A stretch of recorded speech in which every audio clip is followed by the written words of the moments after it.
Good morning, everybody, at least morning here in Oslo. Welcome to this webinar we have today on MIOT.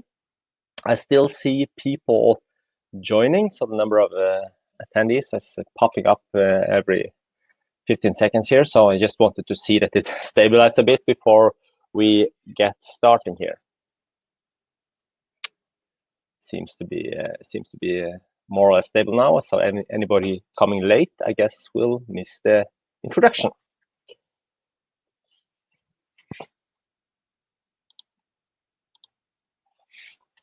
So again, welcome. My name is Ørjan Nottveit. I'm the R&D Director at Radiocrafts, who will hold this presentation today. It's good to see so many people here, and I hope you're all keeping healthy and safe in these challenging COVID-19 times. At least it's pretty safe to be doing digital stuff like webinar. The webinar is scheduled for about 30 minutes. We have typically a 10 to 15 minutes Q&A session afterwards. We might extend this if there are a lot of questions, but we will try to answer the questions at the end. There's a chat window where you can post your questions during the webinar. So please do that, but we will address them at the end. We will post a recorded version of this webinar on our website after it's over. So if you want to share it with your colleagues or see it again, seeing some more details again, you can look at it there. So what's this all about?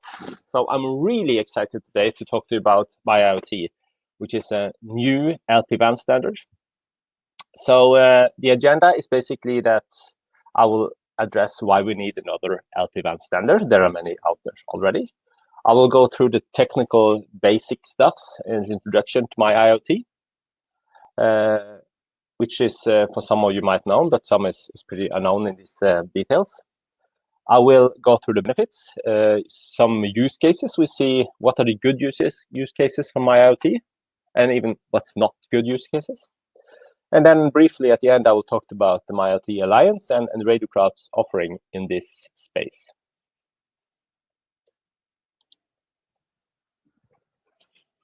So yet another LPWAN standard. There are many out there. You're all familiar with LoRaWAN, Sigfox, Lightweight. There are plenty of them, and people are always trying to come up with something new. So why do we really need a new one? So for me, it's about four things. One is quality of service, so reliability, making sure the data get there, because all the low power bands existing are basically uplink only. That means they do in theory support downlink, but when you scale it, nobody really uses downlink to a high degree. It's about scalability. It's about having, we see the number of IoT devices is increasing very rapidly, and so we have to think about scalability. LPWANs are not really suited for battery operation as they are today, and they're not built on any open standards. So that is some of the challenges that is being addressed. So this section is more about the technical basics. So if you're not a technician, this might be a bit, the next couple of slides might be a bit technical, but keep on hanging there. There will be more business things later. So MIOT is basically based on an ETSI technical specification 103356. This specification have three different low data rate mode, as they call them, or long range mode, and MIOT basically implements what the method called telegram splitting ultra narrowband, TSUNB. So that's basically what the MIOT implements.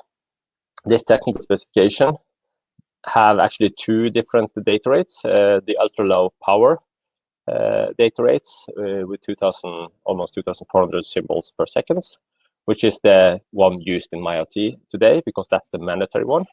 But the technical specification also has an extended range mode, which will give even more range. So what does it mean when MIOT implement these modes? So this is a lot of the facts about what MIOT does on the physical level. We currently support 868 MHz band in Europe and the countries that follow the European standards, and the 915 MHz band for the US. It uses MSK with modulation with coherent demodulation, which give ability to detect signal in very low signal-to-noise ratio. On RF, the symbol rate is 2,380 symbols per second. This gives an uplink budget on 153 dB actually. So that means that this is basically that gets it from 14 dBm output power and minus 139 dBm sensitivity on the gateway side. This is in the downlink. This is again based on European settings where they have 27 dBm. Actually, they have 27 dBm downlink both in US and Europe. But in the downlink, you have higher output power because you have a mains powered. So that means you have 27 dBm output power, but not that optimum sensitivity on the end devices. So that means the downlink has a link budget of 157 dBm. It uses telegram splitting, which I will talk about a bit later in more detail, because that's a key element here. It uses data whitening.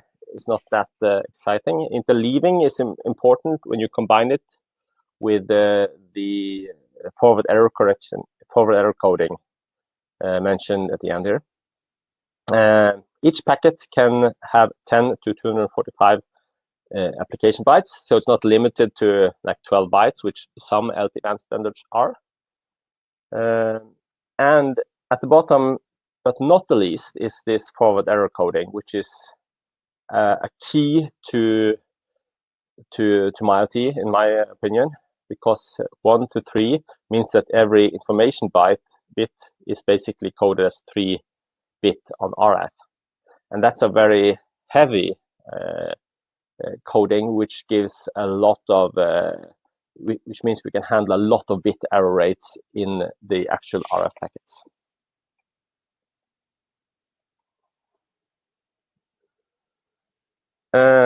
It supports both unidirectional and bidirectional. The downlink is basically scheduled after the uplink, which there's approximately 6.9 seconds after the last uplink burst. The downlink window is. On Mac, we also have security features, of course. It's used both encryption and authentication. So that means it has AES 128 countermount and a CMAC of 32-bit. It also uses a packet counter of 24 bits. So that means this is included in the packet. So that means it prevents retransmissions of all packets, because this packet counter will increase for every packet that you send.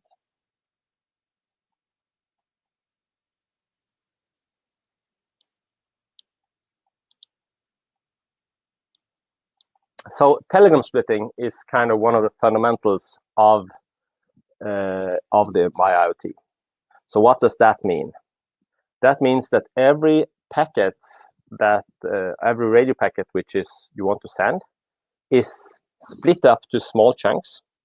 The details come in the next slide, but it's 3 bytes per chunk, and these are spread over a larger time window and on different channels, as you see here. So what you see is the first packet, there's a small chunk on one channel, I guess it's channel 8 or something, and then after some time, there's another small chunk being sent. So by splitting the telegram and sending them on different frequencies and on different times, you get a very high resistance towards noise and other interfering packets, which I will explain shortly. So a bit on the details. Each packet is split into chunks of 24 bits or 3 bytes, which is sent in each burst. Each burst is 15.12 millisecond long, and each packet needs to be consisting of at least 24 bursts. And these 24 bursts are sent on 24 different channels. So you also have 24 channels. So that means you send, you distribute one packet on each channel in a random pattern. Each channel is 2.4 kilohertz wide. So this here comes to ultra narrowband part of it in. So each transmission is done on a very narrow channel, which gives also good, is good with regards to interference. So the total channel used, this is for Europe, is 100 kilohertz. In that comes with the channel raster is 2.4 kilohertz. In the US, it's a bit wider between the channels, but that's in order to meet the FCC regulations. One thing is also important is that the pattern it jumps in this, when it jumps between the channels, and the time between these time bursts are pseudo-random. So that means they vary. There's different patterns to choose between. So then, which you actually choose is based on actually the CRC of your packet. So it will change because the packet counter change every time. It will never be the same 2 packets in a row.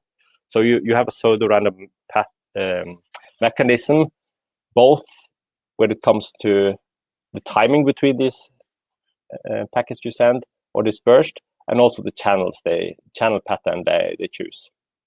So again, a high degree of randomness here. And that's also good regarding to scalability of the system. So I'm going to talk a bit more on the benefits for the users of MIOTY, which I think is the key part. Increased scalability is one of the main features of MIOTY. That's because of the this telegram splitting together with the forward error correcting code means that you can send many packets at the same time and being received at the gateway at the same time.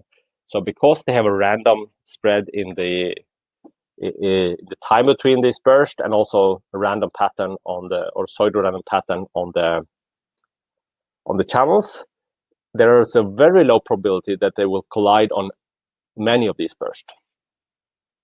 In addition, all the sensors send asynchronous data, so they are not, when each sensor sends data is also random.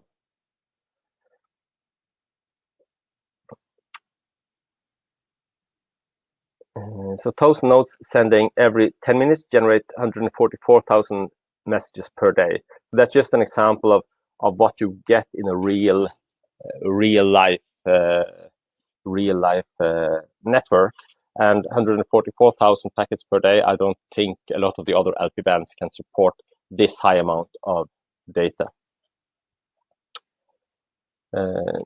If you took these 1,000 nodes and placed them after each other in time, they will take a total of 20 hours. So that means in a normal LPWAN, they will collide a lot. They will not be, because they're asynchronous, they will not actually avoid each other. They will hit each other. And if they, for instance, are LoRaWAN with the same spreading factor, they will disturb each other. This shows how MIOTY helps. So here there are 2 packets plotted, one the green and one is this yellowish. And you see that because they have different random patterns, here they actually collide in one burst in the middle. But that's not a problem, because each of these 2 packets, they can lose up to 50% of their bits before the packet is lost. This is due to this 1 to 3 forward error coding. That means a MIOTY packet can lose 50% of their data burst and still receive the packet completely error-free. So that means we are not afraid of 1 collision or 2 collisions in these bursts. But this means that one gateway can receive 1.5 million packets per day in a 100 kilohertz slot. And of course, in the future, you can expand with more of these 100 kilohertz, so you can actually extend this. So this is the statement I started with, and this is, for me, this is the key to MIOT. That's because all LPWAN sensors creates actionable insight. If this is a water meter sending some data, if this is a parking sensor sending some data, it creates insight for the owner of this network. And that insight he can use to make business decisions. So if it's a parking sensor, you can detect it's free, you can give advice to your customers, and they can drive and find a free car space very easily. And if you have a water meter supplying waters, you could use this data to invoice your customer. Maybe you can invoice different tariffs on different times of the day. So the question is, how much data can be lost before this service starts to lose its value? I mean, some data is just nice to have, but some data are crucial. So what happens if your parking sensor only reports the correct data every second time? Then people will be sent to the wrong parking space, and obviously the whole service doesn't have any value anymore. So the question everybody who's doing IoT solutions have to think about is, how much data can be lost before their kind of service start losing their value?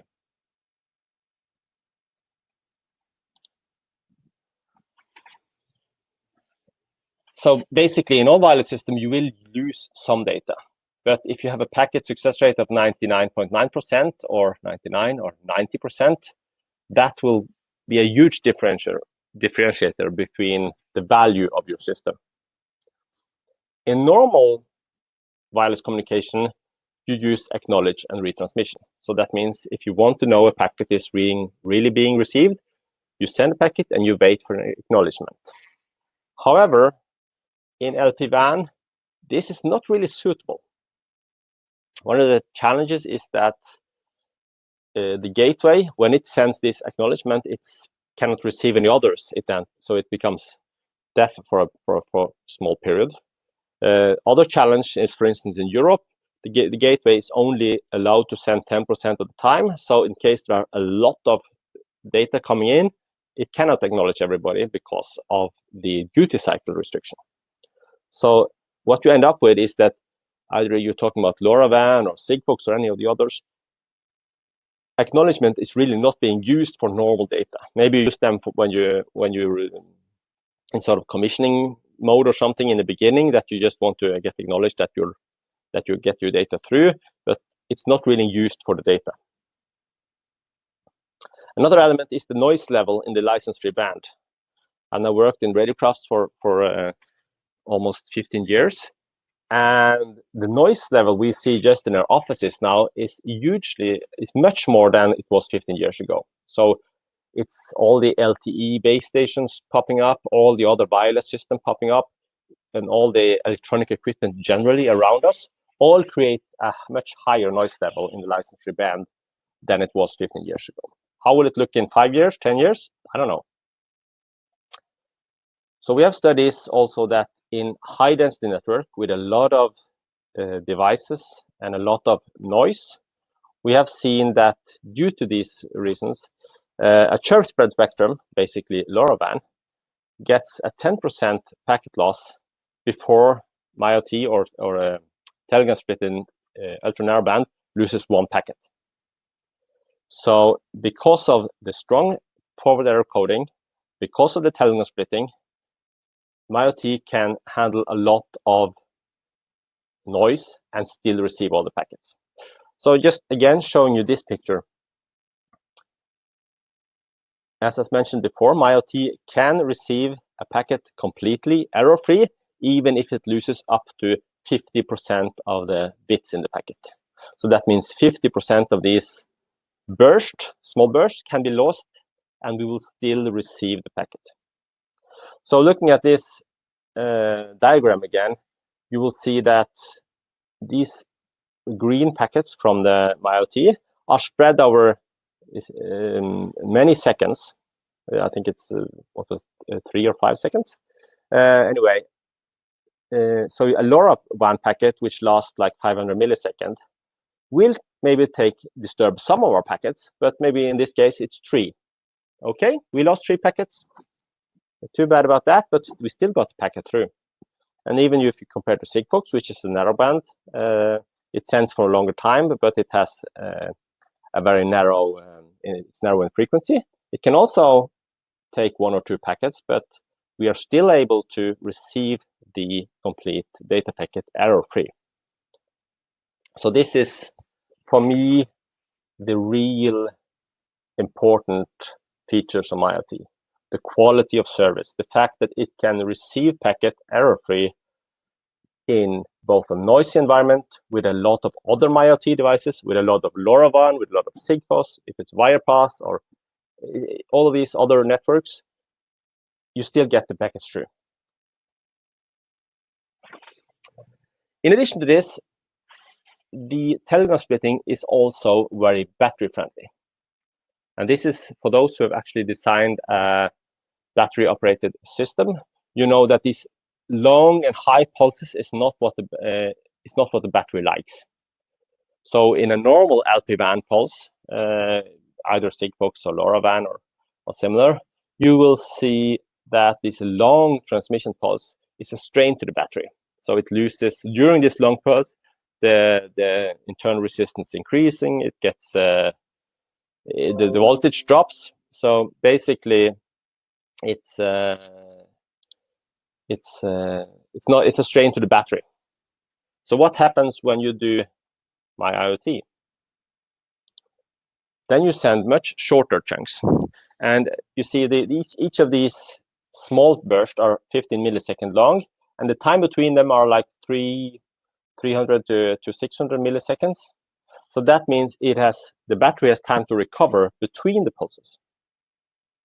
So this means you can avoid having an expensive supercap or a very expensive batteries which handle these power pulses. You can basically use normal batteries, maybe even coin cell batteries, because of this telegram splitting.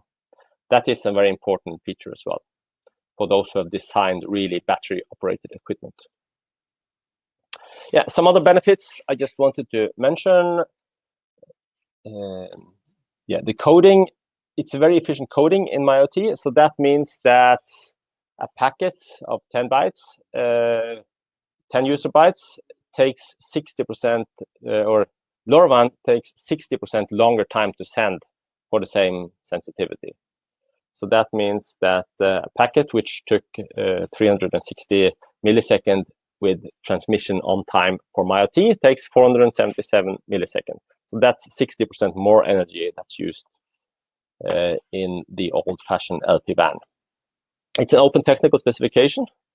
For me, openness ensures quality and innovation. That means that we don't stop innovating when we have it openly. And also everybody can see what's in the technical specification. So if there's any weaknesses, people can suggest improvements. There's no lock-in on the hardware side, so it means it's already more semiconductors supporting this than supporting, for instance, LoRaWAN after they've been in the market for 10 years. It also supports high speed, so devices can move up to 120 kilometers per hour. For me, that's not a big thing, but it's still for those who have moving devices, it's of course very important. Yes, so this concludes a bit on the benefits. Now I'm going to talk about which use cases can these benefits be used for. So this is a general statement about which use cases I see as being good for MIOT. So it's use cases where you have a dominant on uplink messages, because we can support downlink, but the challenge, as we described before, is if you want to use downlink a lot, that means that the gateway will be busy sending downlink messages. You will have a limitation in the duty cycle for EU. You will have a limitation that it's not listening to all the time because it's busy sending. So if you use downlink, you cannot scale it to 1,000 devices sending every 10 minutes or something.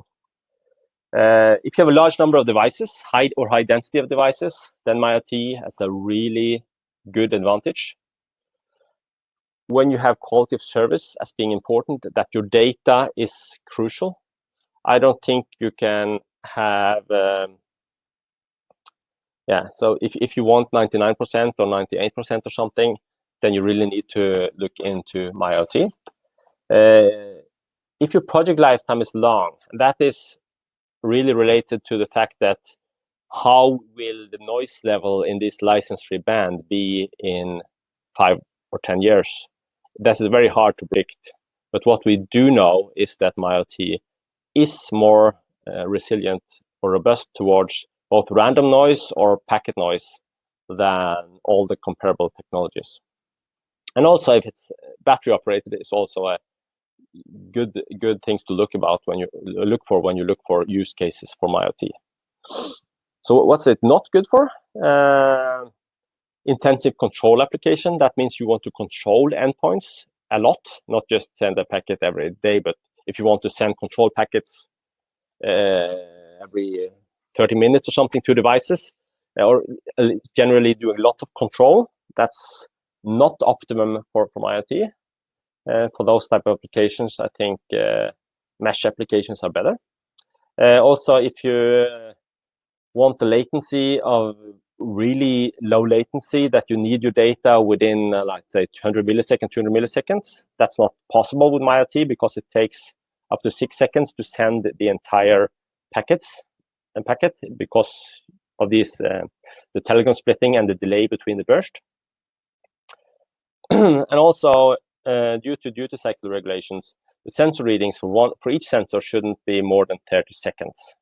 So that's due to the duty cycle regulations in Europe, because each packet you're sending in a band which allows 1% duty cycle, and when you do that and you send a packet which is about 300 milliseconds long, then you have to wait 30 seconds for the next one in average.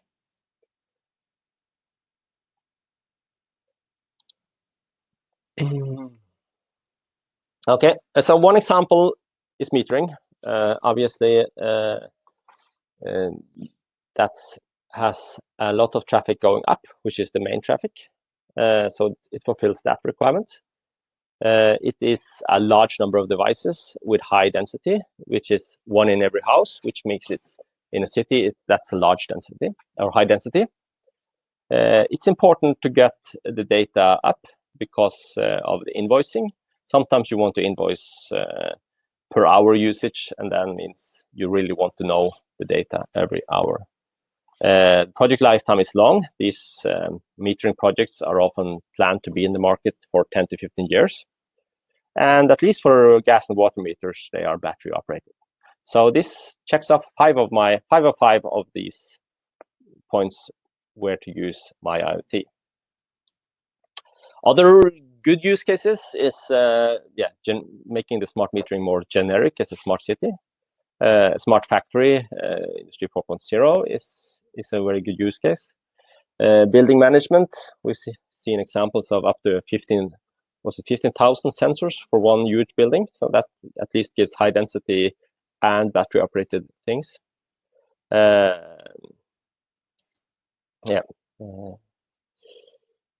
others were old. Yes, MIOT Alliance. This was launched in Embedded World this year. So it has been worked on for some times before, but that was when it finally came out to say hello to the world. Radiocrafts has been a member since February 2020. And of course, the MIOT Alliance basically works on promoting the MIOT technology and to enable the most accessible, robust, and efficient massive IoT connectivity solution on the market, which is their vision. And you can read more about MIOT Alliance at www.miotalliance.com. Yeah, so Radiocrafts offering, we have been working on this now for some time. We are planning to launch first MIOT module, which is a modem with an AT command based command set, which are planned to be finalized now in May, and we plan to start shipping early June. Then we have a second generation, which has already started working on, which is MIOT 2, which is planned, which allows the customer to put his application inside the module and run within our framework and what we call easy, through our unique and innovative easy application interface. He can basically make his application, which is reading a sensor, controlling something, setting his timer and everything, which he basically can do with 100 lines of code and 2 weeks development. He can do that on the MIOT module, which will be launched in planned for Q3. For these modules, we have development kits, which are already ready, but we're basically waiting for the launch of the different firmware versions. So our solution is also based on industry-leading semiconductors from Texas Instruments, which gives us a very good foundation for the modules. So, summarizing what I've gone through today, I have introduced MIOT. I've talked about why you should consider MIOT. For me, the 2 first points are the real game changers here. It's about the reliability and scalability. It's about reaching 99% instead of 90% reliability in systems where you have a lot of devices or a lot of external noise. That is, for me, the game changer. Then, yeah, of course, we talked. It's about the long range, the battery friendliness, the openness, many vendors of chip, and up to 120 km/h as other benefits. Yes, so that brings us over to the Q&A session. So I will read up the questions. So there are quite a few questions here. So I will read on what is available today. So Benjamin asks, is it planned to launch a combi chip with Bluetooth and MIOT? Well, at least that's possible to do. So I don't have any concrete plans I can share with you, but it is a possibility. But I guess one has to look at the business case and what use cases that would be for. So please contact us after the show so we can discuss your use case to see how that can be supported. Subir, any info about how to build a gateway? Yes, so there are gateways available. Obviously, this is a pretty new standard, so there are a lot of other gateway initiatives started. So there will be, I guess, many more gateways coming to the market over the next 5 to 6 months. So there's so many questions here.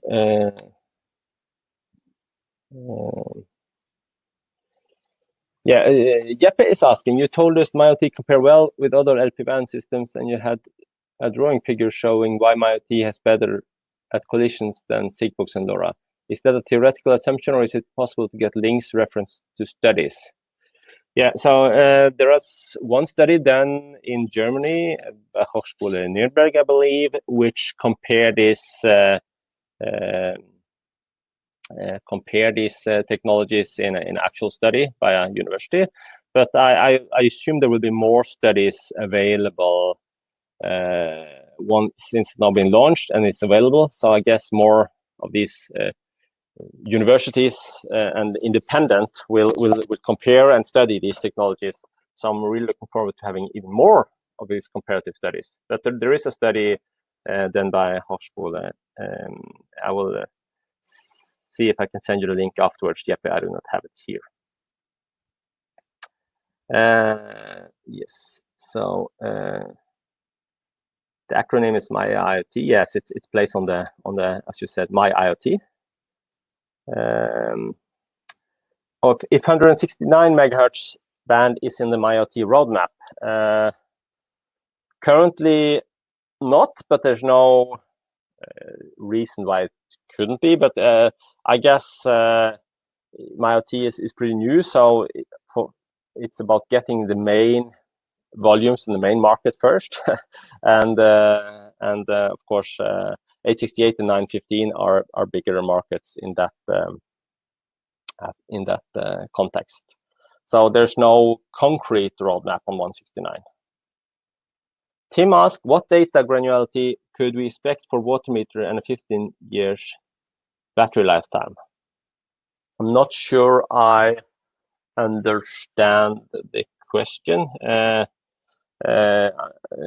Maybe you can try to rephrase, Tim, but 15 years battery lifetime, you have to look at the whole calculation. How big is the battery? How much data you do send? Obviously, you could send with 2 AA batteries. You should be able to send probably like maybe 1 per hour or something. But typically with meters, you send the same data several times in package after each other, so you get redundancy this way as well.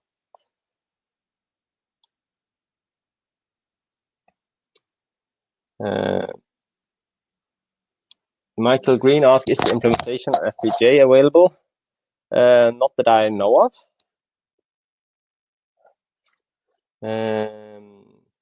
Eric Farnier asked about the royalties and costs.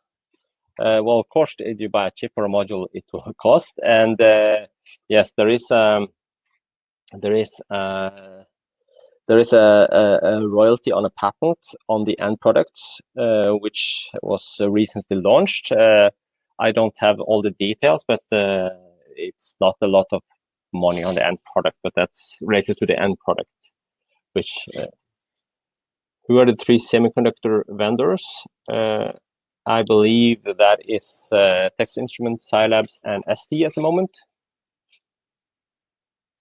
And Eric also asked, how does MIOT behaves compared to WISE technology that Radiocrafts also support? To be honest, we haven't done a one-to-one comparison to that at the moment. So I guess one of the WISE does have operated 169, which gives very good penetration into buildings and getting underground and deep into buildings. While this is at 868, so it doesn't have that propagation, but it has maybe a better, it's kind of better on the batteries, for instance. So it depends a bit what you're looking at.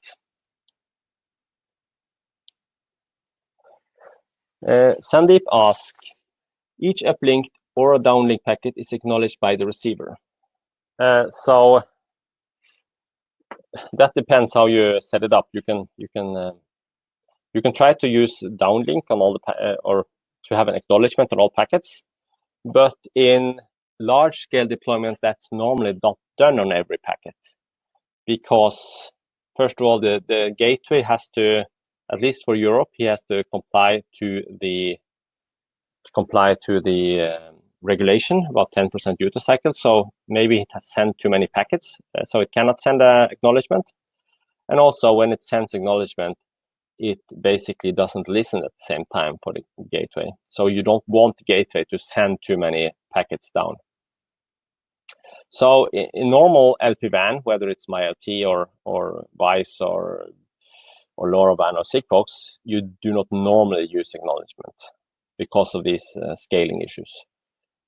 But it does support downlink, and it does support that you can do acknowledgement that way, but it's not really used in reality.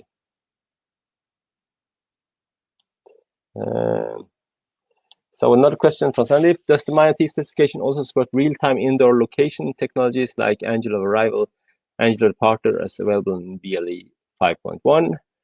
No, I would say that's not in the use cases of MIOT as far as I know.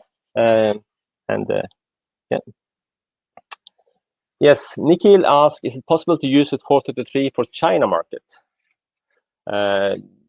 Yes, I know that's a question being raised. So there's nothing in the technology which prevents it from being used for 433 in China. So that means that But at the moment, it's not supported by MIOT, but obviously this will be a business decision which bands to support going forward into the future.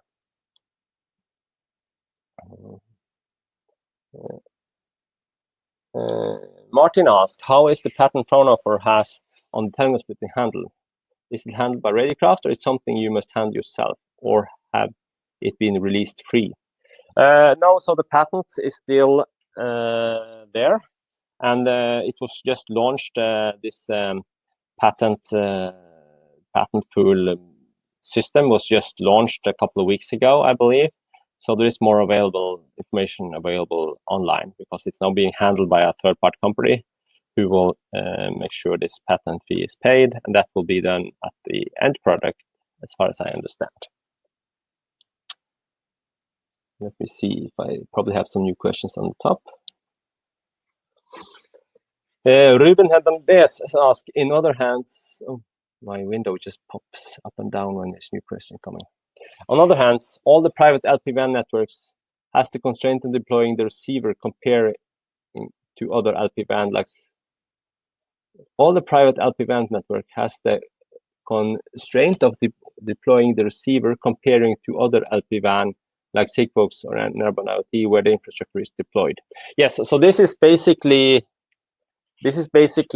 intended, at least at this stage, for private LPWANs. So that means you put up your own gateway, and in your factory or your city or wherever you want to, and you operate that gateway yourself. Of course, it's possible that some will come in the market and offer this as public as well. But of course, public LPWAN in the license-free band has some challenges, because you don't really know what service to expect and what service to guarantee. But it's mainly planned for private network, yes. Does the MIOT protocol application packets processing just at the gateway, or do you need server to decode? No, the gateway will aggregate, will handle all this packet, assembling the packet again after it's being splitted in the telegram splitting, and will present the application data. You'll have the application data available there, and then there's no binding to any cloud provider or things like that, so or any service provider behind that. So that means you can then send this data wherever to your cloud service of your choice, basically, and basically do what you want with them after that. Does Radiocrafts plan to build a module suitable for developing a gateway? Well, I don't think the gateway will as such be available inside a module, but of course we are in discussions with several companies about the gateway and what to do with the gateway. Is there some certification approval required from MIOT Alliance at the end product? I guess the MIOT Alliance is still working on this. So this is work in progress. So there will be more information about that coming soon.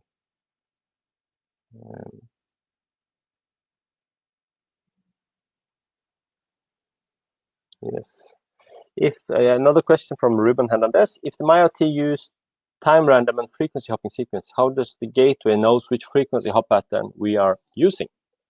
That's a good question. Basically the gateway has a software-defined radio front end and listens to all these 100 channels at the same time.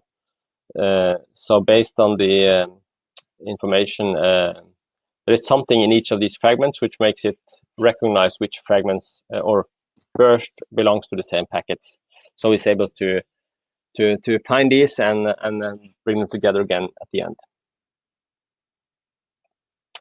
Then we have a question from Brinth. What is the max range of MIOT and how well is it affected by the spreading factor and coding rate, and what's the max airtime? Yeah, that's a very good question. So in terms of sensitivity and stuff like that, it's basically comparable to between spreading factor 11 and 12 of LoRaWAN. So that's where it's putting itself. It is when it used this ultra low power, 10 bytes of data becomes was a 360 millisecond air time on air, or transmission time on air. And obviously, if you then go to larger packets, this will increase. The max air rate in terms of data rate is 2,320 again symbols per second. So there's no quicker mode planned. The technical specification does hold a lower data rate mode, but that's all at the moment only in the technical specification. I'm not sure if I answer your question correctly, but at least that's what I think it is. Demo kits and silicon manufacturers that are implementing MIOT for their ICs.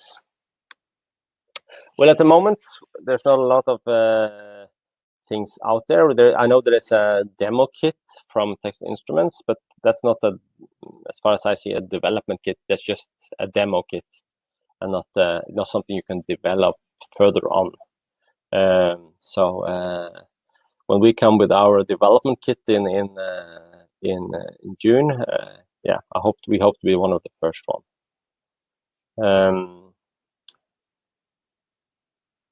What Scilabs and ST are doing, I'm not aware of. Tim asked, the benchmark is hourly data, so is that achievable?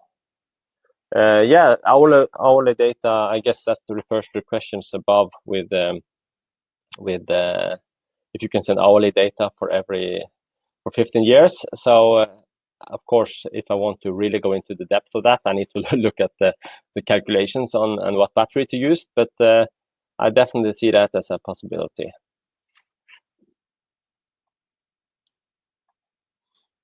Vidas, can you send the recorded video presentation? So that will be posted on our webpage later. Stavroulo asks, is the new MIOT module pin compatible with other RF modules from Radiocrafts? Yes, it is. Okay, I have one question here, which is a private who says it, but is explained 120 kilometers per hour. So basically, if you have a device moving quickly, and that could give a problem in communication because of the speed of the person, yeah, making the data rate being offset, giving almost this Doppler effect in the data reception. So, but I do not know what other LPWAN technologies support, but I do think that I do see that I do know that 120 kilometers per hour is a good number for being able to receive data from devices moving at that speed. Johan Grobler asked, do you have dev kits for sensors? Our dev kit, which I showed earlier, includes a board with 6 different sensors. So we do have a dev kit where already included some sensors, and when we release this easy module, it will have a very easy way of integrating both I2C, SPI, UART, or analog sensors.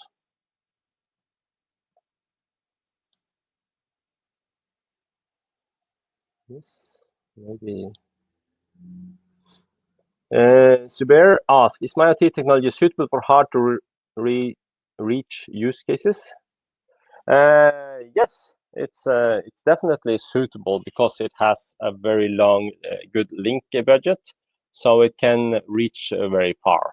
And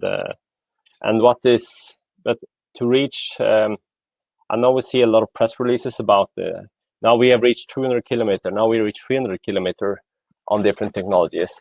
For me, those numbers are not really important because I want to know if your service at 10 kilometer distance can be done with a good reliability, and not if you can receive one packet occasionally 200 kilometers away. That's not really about business. That's about making world record of press releases.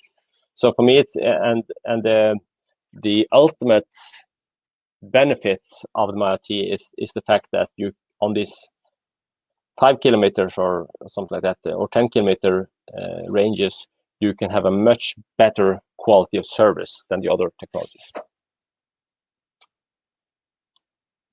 Support some sort of geolocation such as LoRa. Again, the application layers are being worked on by the MIOT Alliance. So I guess you have to wait and see. There was also a question about the gateway, I think. Radiocrafts will not offer gateways as of now. But there are other channels we can share, which where you can get hold of the gateways. And as I said, there are more gateway initiatives done, so there will be more gateways available over the year. Michael Green asked, how does MIOT compare to LoRa, other LPWAN technologies, in the speed of link discovery? To be honest, I do not know at the moment. So I cannot answer that in a good way. I have to study that specifically more.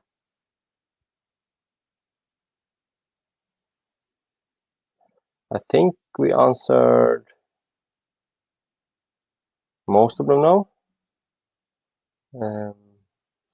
Of course, yeah, Benjamin has a question again on the combi chip with BLE. Of course, transmitting at 868 and receiving at 2.4 at the same time from a module is a challenge due to the basically harmonics of 868 coming in the 2.4 gigahertz range. So whether that will be a real solution, which is a real good use case where you actually can do communication on both bands at the same time, or if it will be a time split solution, I'm not sure. Yeah, we have a question about access to the stacks of MIOT. Yeah, there are commercial stack suppliers part of the MIOT Alliance. So if you go in there, you will find also commercial stack suppliers of the MIOT stack. Yes, so it seems to be getting fewer questions now, and we are a bit over our time.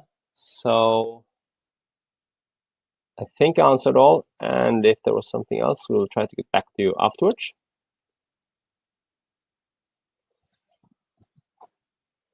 So thank you all for listening in. I see some of you dropping off during the Q&A session, but that's okay. It depends on your interests. So if you want to read more on MIOT, please go to our webpage, radiocrafts.com products MIOT network. There you can read more about the Radiocrafts offering. So again, thank you all for listening in, and have a nice day wherever in the world you are, and please stay safe. Stay healthy, wash your hands, and keep a distance to people. Thank you very much.